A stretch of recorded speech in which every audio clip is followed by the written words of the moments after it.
பல்வேறு மாவட்டங்களில் பரவலாக மழை பெய்து வருவதால் விவசாயிகள் வேதனையடைந்துள்ளனர். திருவாரூர் மாவட்டம் சேந்தமங்கலம், திருத்துறைப்பூண்டி, கமலாபுரம், விக்கிரவாண்டிபுரம் உள்ளிட்ட பல்வேறு பகுதியில் கடந்த 1 மணி நேரத்திற்கும் மேலாக கனமழை பெய்தது.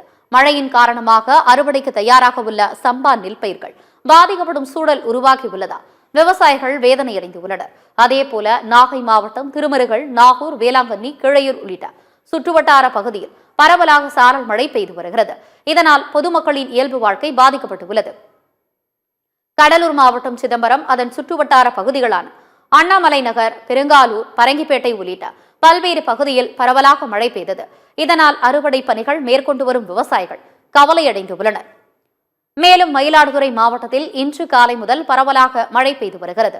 குறிப்பாக தரங்கம்பாடி மற்றும் சுற்றுவட்டார பகுதியில் காலை முதல் மிதமான மழை பெய்து வருகிறது. இதனால் பொதுமக்களின் இயல்பு வாழ்க்கை பாதிக்கப்பட்டுள்ளது.